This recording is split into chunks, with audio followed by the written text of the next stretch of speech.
Well, good morning, everyone. Welcome to the third day of Mine Design Operations and Closure. If you guys don't know me, my name is Mike Huffine. I work for the Forest Service in Region 1 out of Missoula, Montana, and I will be your day chair or your hostess, I guess, introducing all these great speakers. I got a couple of announcements just to kind of go through. I really want to recognize all the great sponsors we had this year. Without the sponsors, I think we all know that this conference would be much more challenging to pull off. So please give thanks to all our sponsors that you see out and about. The exhibits over across the hallway have been great. Please spend time to make yourself wander through all those great exhibits today and talk to those folks as we wind down the conference. Lunch will be provided at the end of today's speakers, and there will be door prizes raffled off before the first morning break, so please hold tight for that. Sign up for professional development hours at the registration desk if you haven't already done so. And there is a full recording of all presentations will be posted online 2 to 3 weeks following the conference. And please take a moment to fill out the conference evaluation form.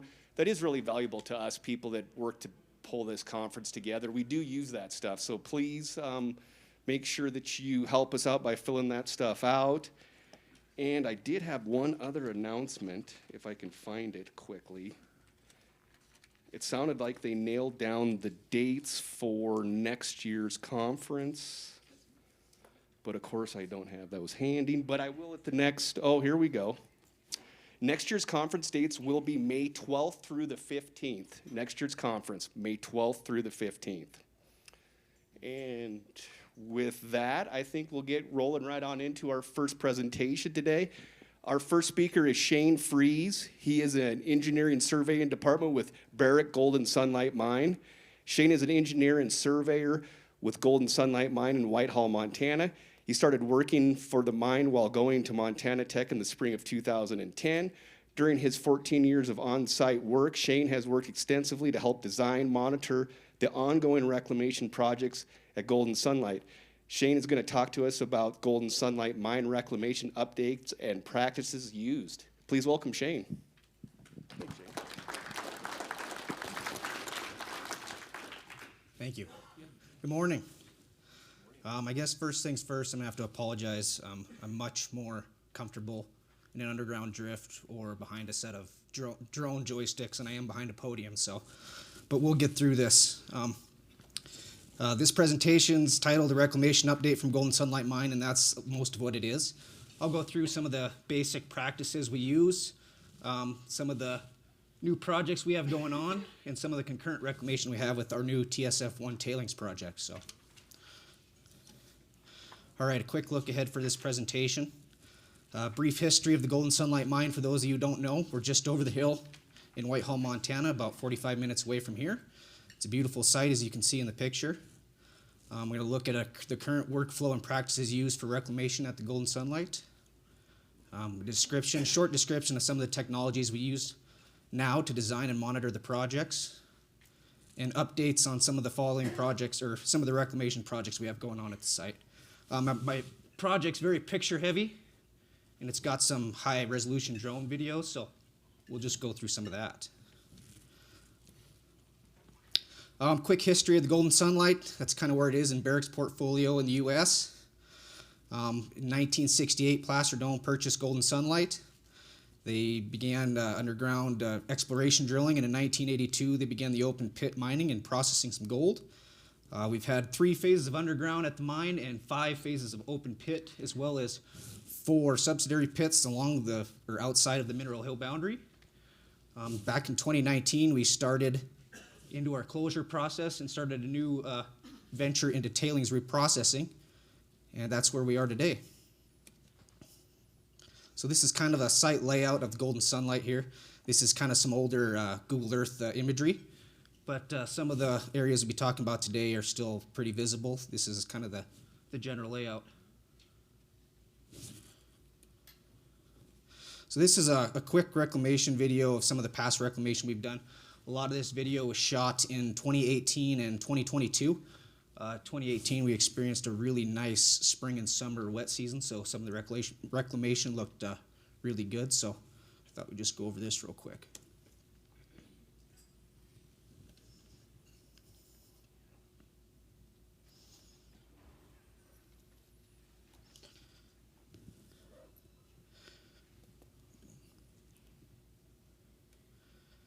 I guess there's no sound in the video. There usually is some background music, though. I guess you just have to listen to me a little more. Apologize for that. So this kind of shows where GSM is, where it lays in Montana. Like I said, we're just over the hill there, just on the south end of the Bull Mountain Range. Here's the same overlay of some of the dumps we'll be looking at today.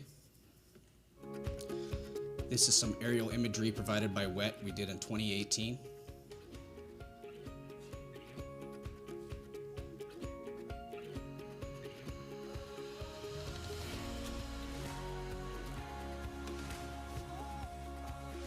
So this is our West Waste Rock Complex. This kind of shows some before and after.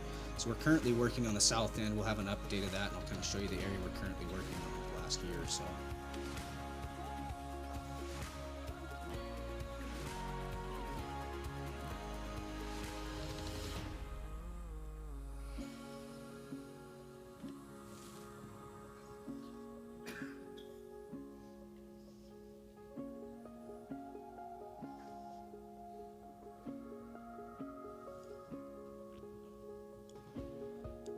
This transitions into our East Waste Rock Complex. You kind of see 5 Mineral Hill pit in the background there.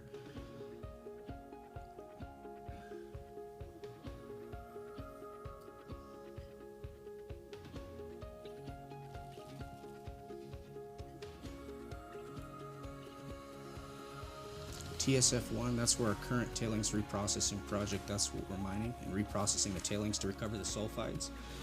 Sent to Nevada for for fuel in their roasters, their autoclaves.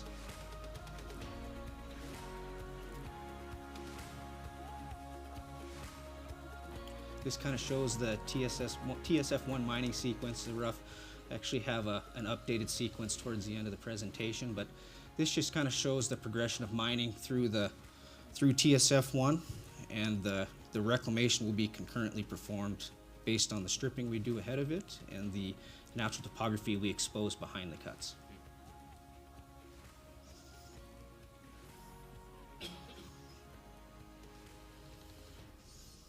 Here's tailings deposition. So once sulfides are extracted from our tailings concentrate, the remaining inert tailings are going to be deposited in our 5 pit to help backfill and stabilize the west wall, and hopefully we will be able to reclaim those at the end of project. So here's some drone video in 2018. Some of these areas were updated a little bit in some of my videos that I've performed the last couple weeks, and I'll get to show some of that to you.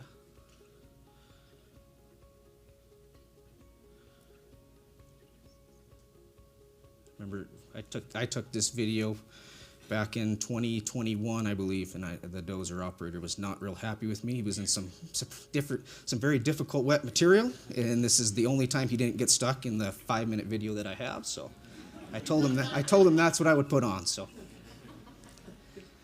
this just shows kind of the end game for Golden Sunlight Reclamation. This is just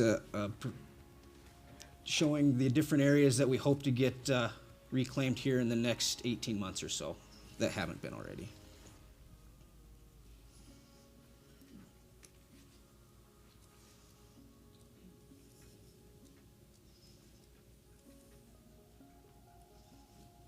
All right. So this is kind of some steps we use to reclaim the waste rock dumps at GSM. It all starts with engineering design. We go through and we try to create our slope angles, balance our cuts and fills, and get a design that we can work off of. Next, we proceed to dozer pushing to a specified slope. Generally now for 95% of everything we do is a 2.5 to 1 slope run to rise. We have in the past had some steeper 2 to 1 slopes, and we do have some shallower angle slopes on site, but mostly we're running at 2.5 to 1. Then we haul topsoil to the top of the dump, create a mini dump. We then go to topsoil application, pushing it with the dozer. So most topsoil application on our site, like I said, 95% of it with the 2.5 to 1 to slope is around 31 inches of topsoil. There are some areas we have less in non-acid generating rock, and there's some areas that we have more on some of the shallower slopes to help retain water. But Next, then we establish our riprap channels and our stormwater BMPs. We then apply compost. In general, it's 66 yards per acre. That kind of depends on the area of the mine we're at, but that's generally what we do. Then we track with the dozer. We found that dozer tracking helps loosen up the soil and helps seed application take a little better, especially since we're doing spring and fall seeding now. So it's really dependent on the weather we get in those seasons. So if we get good snows in the fall, our seed seem to take very well. If we get good rains in the spring, our seed seems to take very well. So the tracking just helps to hold some of that seed. So if nobody knows Whitehall, the wind blows 24/7, 365. So getting seed to take is definitely a challenge. Oops, sorry. Seeding and fertilizer application follows a dozer tracking. Next is dozer divots. I'm sure you saw in the West Waste Rock Complex there were some divots on the slope. We generally kind of keep that to the steeper 2-to-1 slopes. What we found is the dozer divots help retain water on the slope.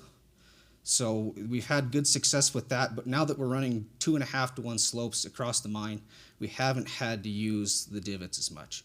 The divots are great. They work very well. They were successful, but they're very difficult to seed. They involve a lot of hand seeding, and I got to do some of that before, so I'm fine with not using them. Next, we finalize the diversion channels and the berms on final construction for anywhere that still needs retained access. 11th, as I mentioned, we hand seed the dozer divots and the diversion channels. And then last, we have weed control and monitoring, and those kind of go hand in hand. We just monitor for stormwater erosion, for our seeding application to make sure it's performing the way we expect it to, and for noxious weeds. Technology and reclamation. So this is kind of my forefront. We're owned by Barrick, who's a big mining company. So we have the luxury of getting some pretty cool technology on site. Currently for reclamation, these are some of the basic systems we use. We have a Trimble RTK GPS system set up on site. We have TopCon machine control GPS systems on our contractors D8 and our D10 dozers. We have a fleet of Leica robotic total stations that are used for surveying and for ground movement monitoring. We use INSAR satellite monitoring for earth block movements around the site. We have 2 terrestrial LiDAR scanners, a MapTech 8200 and an 8810. We use those for years. Just recently, we kind of upgraded to a HoverMap STX. That's kind of seen in that downright photo there. It's much smaller, much easier, and it's kind of my new baby. So that's my new toy. And then we also have a drone fleet for photogrammetry and for some of the videos and pictures that you'll see today. So, software-wise, this is we use MapTech Vulkan almost exclusively for our reclamation design. We do use a little AutoCAD and Civil 3D, but on very rare occasions. MapTech Point Studio is for all of our point cloud manipulation for our LiDAR and photogrammetry models. We use Agisoft Metashape Pro for our photogrammetry modeling. And Carlson Civil 3D is kind of our interface for the machine control design for our dozers. So here we'll get into some pictures and some videos of kind of what we have going on now. This is our West Waste Rock Complex. You can see the back side of this was all that nice green vegetated slope that was shown in the video. This is the south side of that. This picture is kind of cool because it shows a lot of the different stages of reclamation we have. So we have some waste rock push sloped over here at 2.5-to-1. We have some topsoil mini dumps up here. We have some diversion channels we're going to install here, another topsoil mini dump, and we have topsoil application. This top dump up here was seeded this spring, so we're going to, or this spring and last fall, excuse me. This was kind of a 2-stage seeding, but we can kind of see how that does in the coming months here. But so the West Waste Rock Complex is around 497.8 acres in total, so it's a massive site. It comprises, I think, 5 or 6 different waste dumps in it. We're currently working, this area you see here is about 100.3 acres. So all the waste rock sloping is complete in this section, and we're just currently hauling topsoil and pushing topsoil in this area. So this is just kind of an aerial video. Kind of gives you a good perspective of the size and scale of some of this work we're doing. It's as you can see, 5 bops up in the upper right-hand corner there. That's a big hole. So with that, there's a lot of material that's been moved. So there's some of these dumps are pretty massive. So there's a lot of work we do up at Golden Sunlight for reclamation.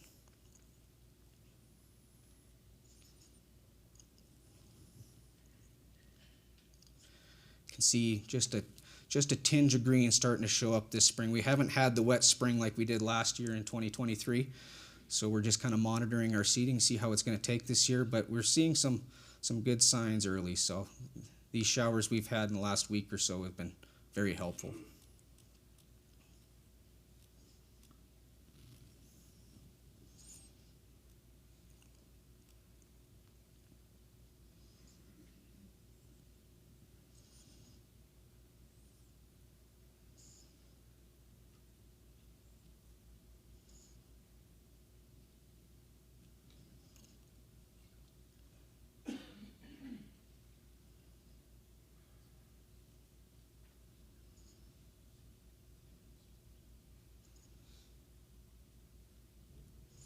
You see the backside of this complex is right on the edge of the 05-bot pit, so there's a pretty good view from up top.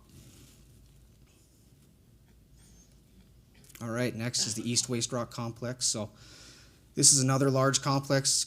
Total is 462 acres in total, roughly. 451 of those are complete, so we're almost at the finish line here with this one. All the waste rock sloping is complete. We have 11 acres remaining for soil haul and pushing. That's kind of this area here. This is an old laydown for some of our mining equipment. But so this area here that I'll show you, kind of the drone will fly up through this section here. This was actually seeded last year in 2023. We had that really good spring rains and early summer rains. So we have some alfalfa in our seed mix, and it really took last year. So the wildlife have been loving this area here. So this area is about 130.8 acres.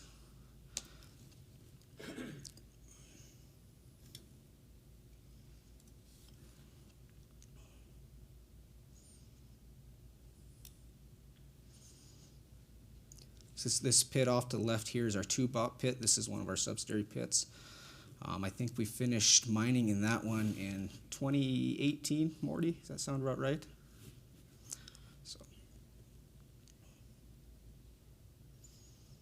this right here is another small pit. This is our north area pit.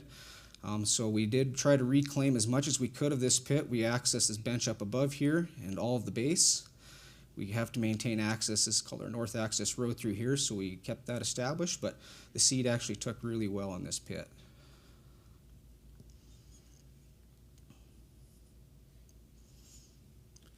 We have our northeast dump up here. This was seeded a couple years ago. Overall, about 95% of it took really well. There's one spot right in the middle there. I'm not sure if you could see, but it's some different material popped up to the surface in our soil. It was a little more clay type, so it's not holding the seed as well, so we might have to try to reseed that. But next is our far east waste rock dump. So this dump was actually mostly seeded. All the sloping was done and seeded in 2018 and 2019. We did this last year, seed this area here, the base, and some around the corner. This is right here is a little limestone quarry that we have that we use for our riprap diversion channels. But as I said, this is about 89 acres.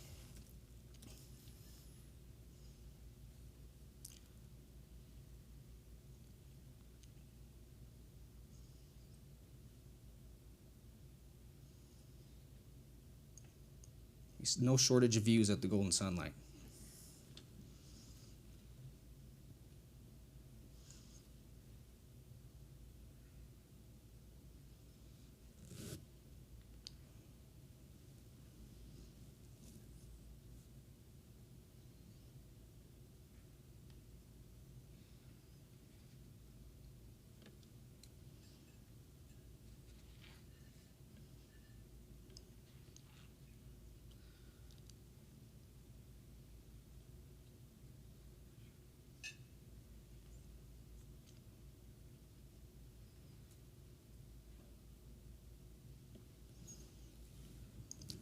All right, so this is another area we're currently working on here. So this is the Buttress Hall Road area.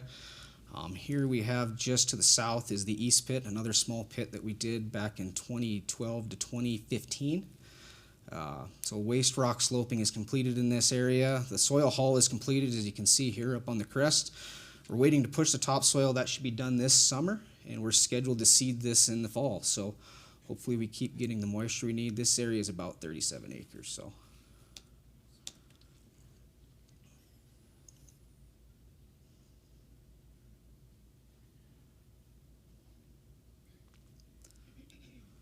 So this buttress haul road was the haul road we used to haul waste rock out to the buttress dump out here. So this was a pretty lengthy haul road. It was dumped in with run-of-mine waste. So we're treating it just like a waste dump and kind of reclaiming it in place.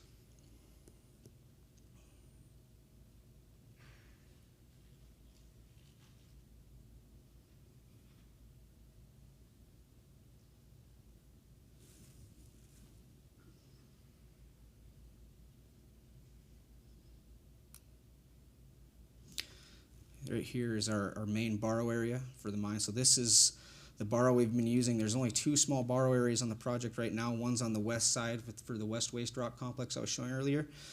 This borrow area here is what we use for the rest of the entire site. So it's had quite a few cubic yards of material taken out of it. This is our south waste rock dump. So this is on the south edge of 5-Bot Pit here. It's kind of a cool view overlooking the pit. All the sloping is completed, soil haul and pushing is completed, and we finally finished seeding the front face of this spring. So this is 10.5 acres, but it was kind of a difficult area to access and get.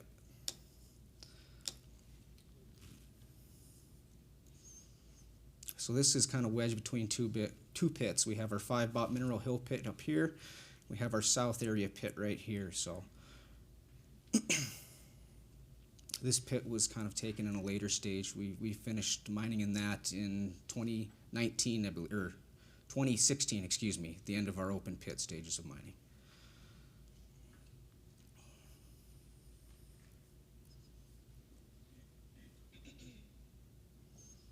So you can see there's some seeded area here. This was seeded in several different stages. This was seeded last fall in 2023. This was actually seeded in 2017. With the rest of this south dump here. So it's kind of neat how some of this reclamation ties in. You see we transition here. This is that West Waste Rock Complex we saw earlier in the presentation.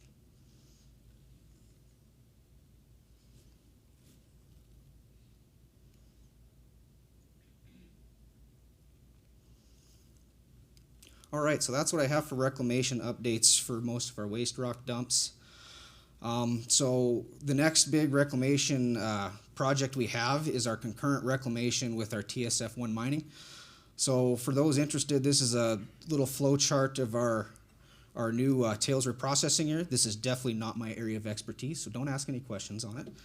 But this is kind of the basic process. We're mining, we're reslurring the material, pumping it 500 vertical feet up to our plant, which we kind of re-image into a float cell process. So we float the material, float the sulfides out.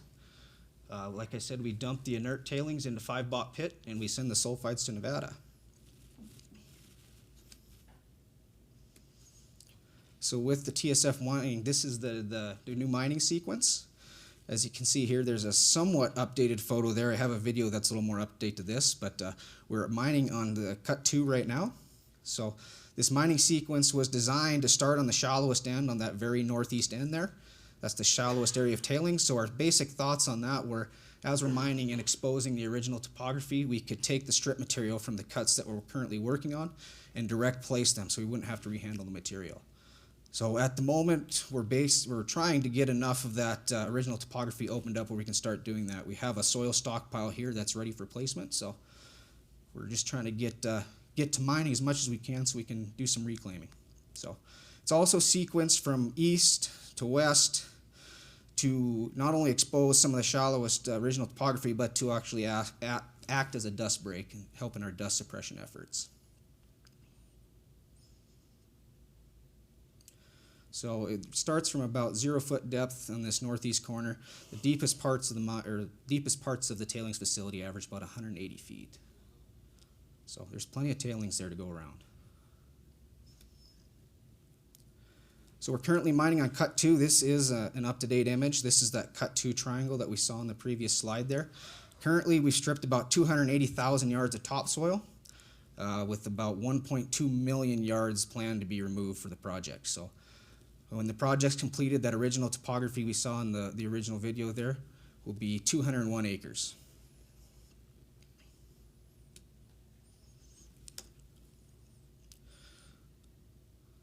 So I managed to get a video of the guys actually mining down there the other day, so more thrilled miners.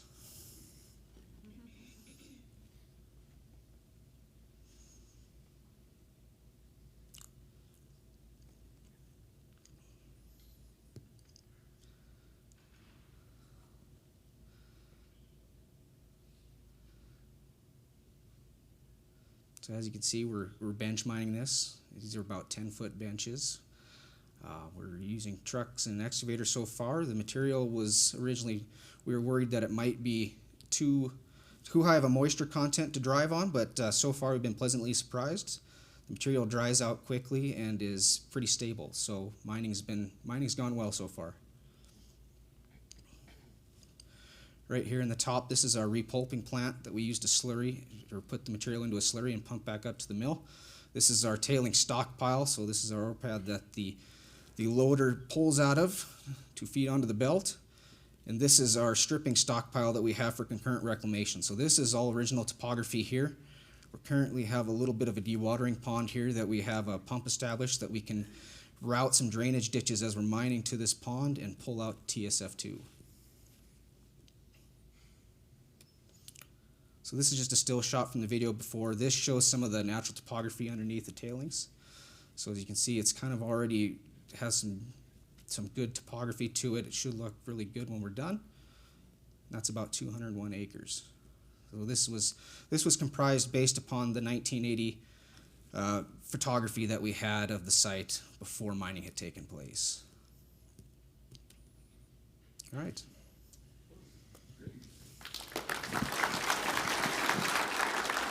Great, thanks, Shane. Questions for Shane? It looks like you have a color change. How do you determine your cover material from your tailings? How do you pick that difference in the field? It's pretty obvious. We have about a 6-inch to 1-foot area of leached material that we can tell. We get a color change, like you said, so it's mostly a visual observation. We'll send that to our TSF2 area, that anything that's contaminated, which is lined up facilities. So, yep. Thank you. A long time ago, in 1995, there was a group of folks from Schaefer and Associates that were installing some monitoring to evaluate the performance of the reclamation design in reducing sulfide oxidation and ARD production. And I'm wondering if you are, familiar with that study, and then since I'm sure it predated you being there, but if you can share any of the results of how the reclamation and covered designs and water management are affecting ARD potential. Well, to be totally upfront, I was in kindergarten when that would have been done, so that might be a little tough for me. I'm not familiar with that, but I can definitely do some digging to see. Based on the observations that we've made and the visits and inspections we've had with the DQ, the cover material has performed very well. We have fine-tuned our cover soil depth, our topsoil depth, to that 31 inches to kind of suit that and make sure that we're getting to what we need. But no, ARD seems to be very well managed with what we're doing. So, yeah. One more back here. Yeah, Shane, I'm curious about the ground movement in the buttress there. How is it expressing itself at all in TSF1? We were hoping it would not, but I'm just curious what's going on there as far as ground movement. Ground movement in the buttress? Yeah, in the buttress. No, Steve, we haven't. So we're currently monitoring that. We've installed some additional instrumentation to make sure that we keep an eye on it. We've kept our contract with INSAR as well to make sure that we have a good handle on that. But no, we haven't seen anything moving in the buttress or the toe expressing itself there. That being said, we're not as far ahead on mining as we want to be yet, so it's just something we're gonna have to keep an eye on for sure. Yep. So I had a question on the steep slope reclamation. I mean, 2.5 to 1, I guess even without a geosynthetic under it, it's still pretty steep to get good, long-term permanence of that reclamation. I guess I'm just wondering what additional things within it, other than just adequate moisture and maybe the composition, are helping to keep that successful. Yeah, so we're permitted on some of these steeper slopes to have a certain amount of rock in our soil cover. So that definitely helps. And then we actually established those diversion channels within every 200 vertical feet on these breaks. So we're not letting that water pick up speed down the slope for long periods. So we just got to make sure that we keep slow that water down, and it seems to retain. Getting vegetation on the slope is key, number one. If we seem to do that and it takes well, we don't have any issues. But thank you. Any other questions for Shane? Warren?